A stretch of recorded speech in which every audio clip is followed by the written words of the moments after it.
I never thought I would find myself confessing something like this. For most of my life, I believed that some secrets should never see the light of day, that if you carry them quietly enough, they eventually dissolve into the background of your memory.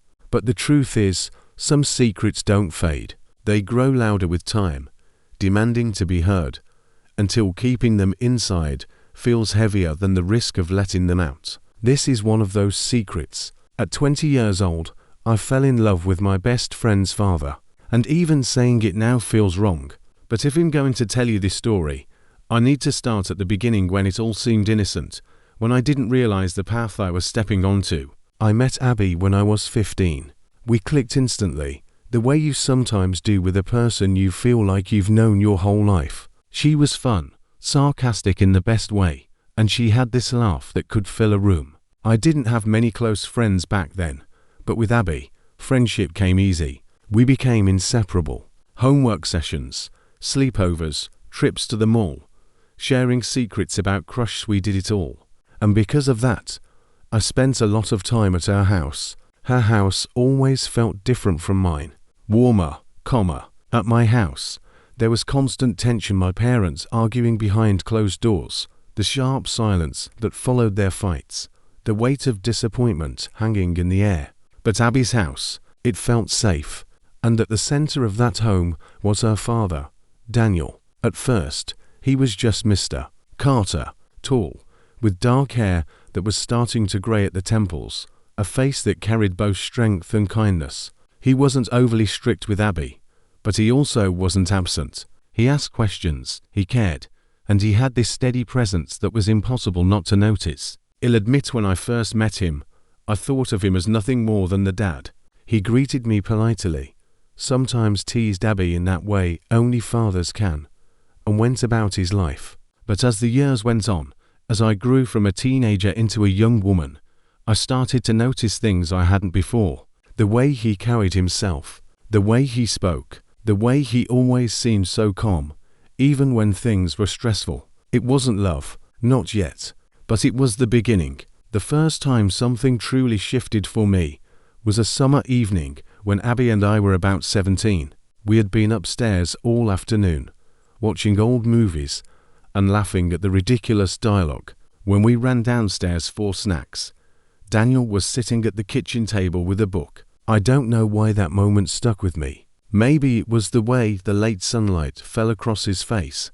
Maybe it was the serious concentration in his eyes. But when he looked up, met my gaze, and gave me a small smile, something in my chest fluttered. It wasn't the kind of smile that meant anything inappropriate, but it wasn't empty either. It was real. And for the first time, I felt aware of him, really aware. I brushed it off quickly, laughed at myself, and tried to move on. But that night, lying on Abby's floor in a sleeping bag, I couldn't stop thinking about it. Over time, there were other little moments. Daniel asking if I wanted to join them for dinner, his voice warm and welcoming. Daniel fixing something around the house, his sleeves rolled up, concentration on his face. Daniel offering me advice once when I was upset after a fight with my parents, words so simple, yet so comforting, that they stayed with me long after. Individually, none of these moments meant anything, but together, they began to weave something complicated, something I didn't know how to name. Because with Daniel, I felt seen, and in my world, that was rare. It didn't help that guys my age seemed different, immature, shallow. They sent half-hearted texts, played games, cared more about appearances than anything deeper. With Daniel, every word felt thoughtful, every look carried weight, and that difference grew harder to ignore. At first, I told myself it was nothing, a silly crush, the kind of thing young girls sometimes get on older men because they mistake attention for affection. But the longer I spent around him, the harder it became to dismiss, because with every visit, with every shared moment, that silly crush grew roots, and I had no idea how dangerous it would become. The thing about forbidden feelings is that they never announce themselves loudly at first. They don't crash into your life like a storm. They creep in slowly, slipping through the cracks when you're not paying attention. One day you're sure of yourself, sure of the lines you'll never cross, and the next You're staring at someone you know you shouldn't want. Your chest tight with something you can't quite name. That was me. Every time I walked into Abby's house, I started noticing things I hadn't before. The sound of his footsteps when he came home from work. The low hum of his voice when he was on the phone. The way he always asked me how I was doing, not in the casual, automatic way people usually do, but like he actually wanted to know. And those little things began to matter more than I wanted to admit. I remember one evening vividly. Abby and I were sprawled on the couch, scrolling through our phones, when Daniel walked in carrying a bag of groceries. Without thinking, I jumped up to help. He handed me a loaf of bread. Our fingers brushed, and I felt this strange jolt, like static electricity. It was nothing, just a touch, but I carried that sensation with me the whole night, replaying it in my mind as if it meant more than it should. And that scared me, because I wasn't supposed to feel that way. He was my best friend's father, the man who gave us rights, who told Abby to finish her homework, who reminded us to lock the doors at night. To Abby, he was just dad, nothing more, nothing less. But to me, he was starting to feel like something else entirely. Around this time, I also began comparing him to the boys my age. I tried dating half-heartedly. A boy from my class asked me to the movies once. He spent the whole time texting someone else, barely looking at me. Another guy told me I was pretty for a quiet girl, as if that was a compliment. With them, I felt invisible. With Daniel, I felt seen. It wasn't about attraction, not at first. It was about the way he carried himself, with patience, with kindness, with the kind of respect that felt rare. And the more I noticed, the harder it was to stop noticing. I remember another evening, sitting at their kitchen table with Abby, while we worked on a school project. Daniel came in, poured himself a cup of coffee, and leaned against the counter while we talked. At one point, he asked me directly, "So, what do you want to study in college?" I hesitated. My parents had been pressuring me towards something practical, like business or medicine. But Daniel just waited, eyes steady, like he wasn't going to judge me. I've been thinking about literature, I admitted. Maybe teaching, maybe writing. I don't know yet. He nodded slowly, like he was really considering it. Then he said, "You'd be good at that. You pay attention to details. That matters more than people think." That small encouragement meant more to me than any praise I'd gotten at home, and it lingered with me 4 days. Of course, with every passing week, the guilt grew stronger. I started avoiding being alone with him, worried that my feelings would show on my face. If he asked me something, I'd give short answers. If he entered a room, I'd suddenly find a reason to leave. Abby noticed once. "You're weird around my dad sometimes," she said with a laugh. My stomach dropped. "What do you mean?" She shrugged. "I don't know. Like you get quiet when he's around. He probably intimidates you." "Don't worry. Everyone feels that way." I forced a laugh, praying she'd never guess the real reason. But no matter how hard I tried to bury it, the feelings kept slipping through. Sometimes I'd catch him looking at me a second too long. Or maybe I was just imagining it seeing what I wanted to see. I didn't know. But each time it happened, it made my pulse quicken.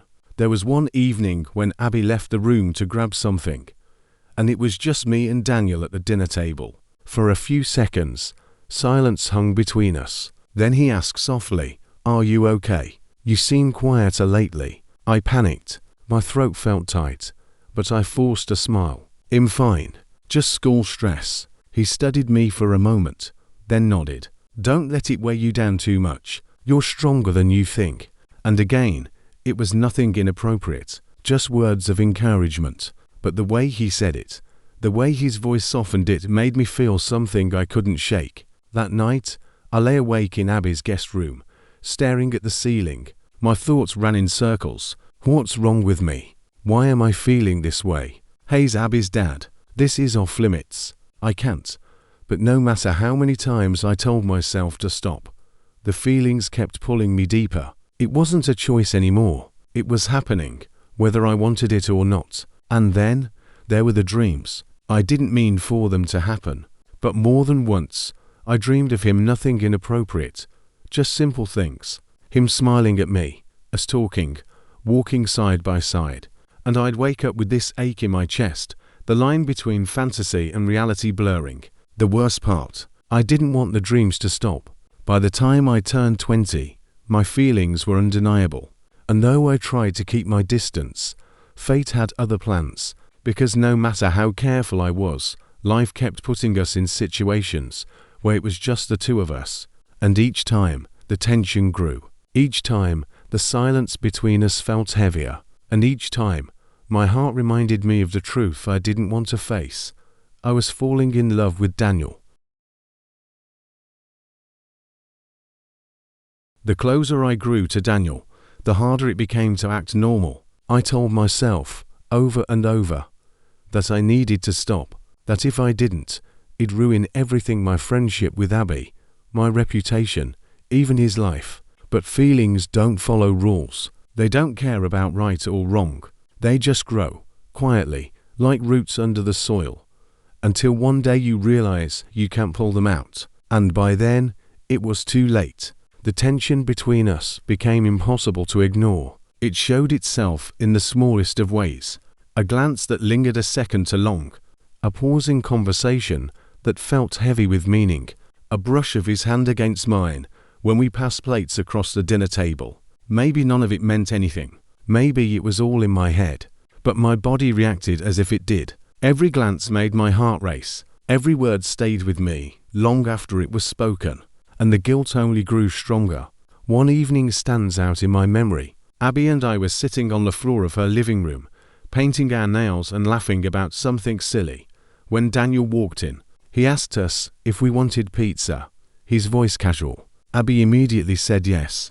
When he looked at me, waiting for my answer, I felt my breath catch. Sure, I managed, forcing a smile. He smiled back, just a small curve of his lips, but my chest tightened like I had just witnessed something monumental. It was ridiculous. It was pizza.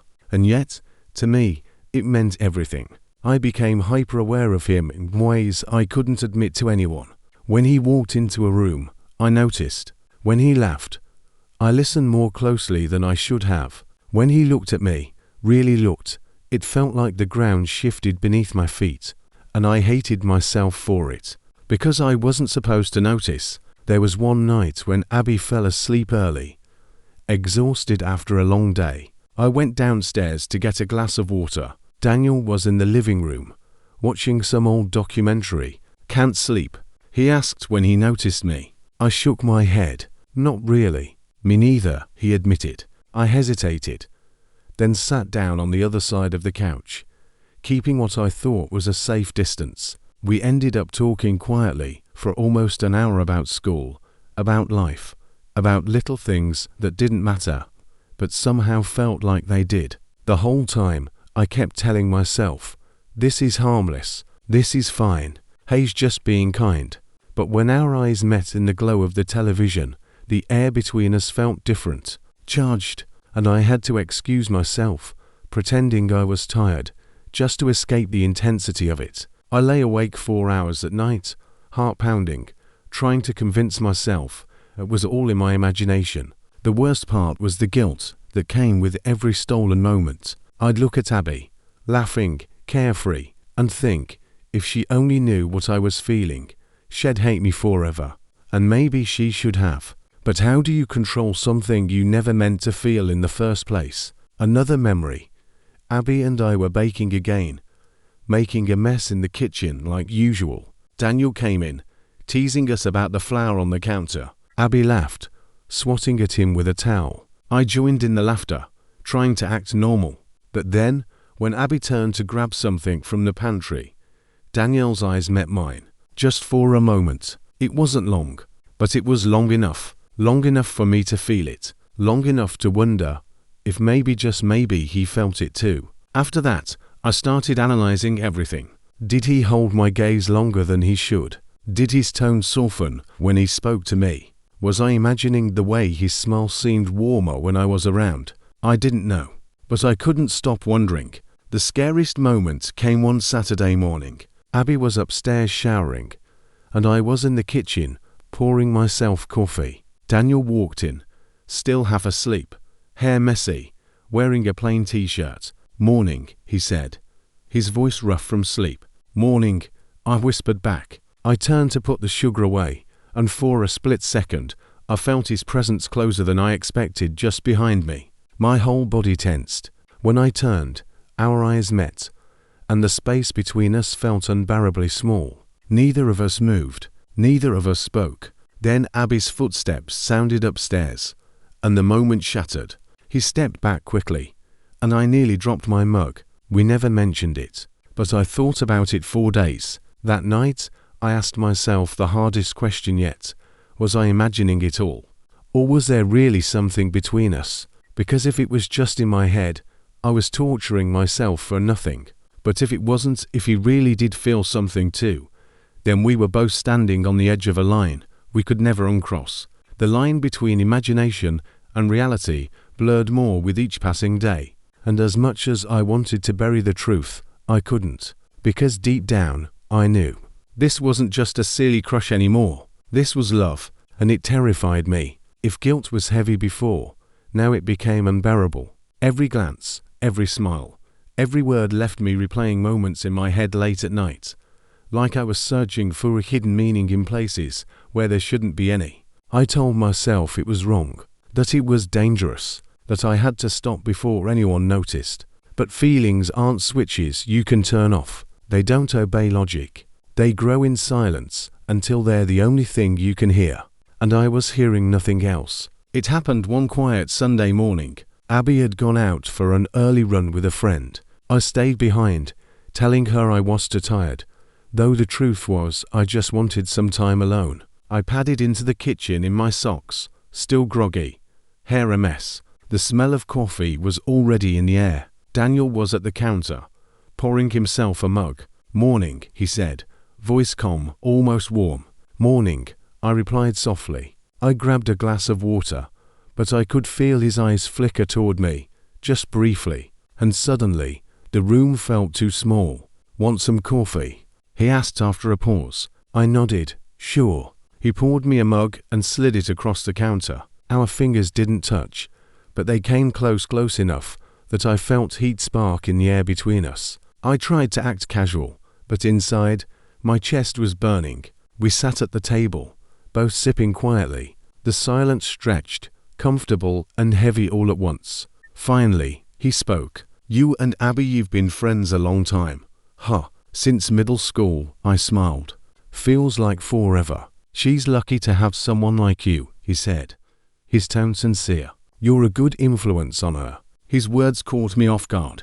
Compliments from him felt different, heavier somehow. "Thanks," I murmured, looking down at my mug. A moment passed, then he leaned back in his chair. "You ever think about the future? What you want? Where you'll end up?" I hesitated. No one usually asked me that. Not really. "All the time," I admitted. "But the truth is I don't know. Sometimes I feel like everyone else has it figured out except me." He nodded slowly, like he understood. "I felt that way too when I was your age. Maybe I still do." His honesty surprised me. He wasn't just Abby's dad in that moment, he was a person. Vulnerable. Human. We talked for longer than I expected. About school. About careers. About the strange, uncertain years between being young and being an adult. He shared stories about mistakes he'd made, choices he regretted, and how life had rarely gone the way he planned. "I thought he'd have more figured out by 40, he said with a small laugh. "But here I am, still stumbling through some days." His words didn't make him seem weaker to me. They made him real, and in that reality, I found myself drawn even closer. "At one point," I said quietly, "you don't seem like you stumble." "Not from what I've seen." His eyes met mine, steady and searching. "That's because you only see the outside. Most people do." Something about the way he said it, the softness in his voice, made my chest ache. I wanted to reach out, to close the space between us, to tell him that I saw more than maybe he realized. But I didn't. I couldn't. Abby's footsteps on the porch broke the moment. She burst into the kitchen, cheeks flushed from running, and the spell shattered instantly. Daniel stood up, moving toward the sink, busying himself with dishes. I forced a smile, pretending nothing had happened, but inside, I was trembling. That night, I lay awake replaying everything. His words, his eyes, the way the silence between us had felt alive. It was no longer a question of if I had feelings for him. It was the painful truth that I did, and I couldn't stop it. By the time I drifted off to sleep, I knew something had shifted. I was no longer standing at the edge of a crush. I had crossed into love, forbidden, dangerous, impossible love, and once I admitted it to myself, there was no going back. End of part 1, and that's where I'll stop for now. By the end of that night, I couldn't deny it anymore. I had fallen in love with my best friend's dad. It was wrong. It was dangerous. But it was real. What would happen next? Would I be able to hide it? Or would the truth come out sooner than I could imagine? If you don't want to miss the continuation of this forbidden love story, make sure to subscribe to the channel. Part 2 is coming very soon.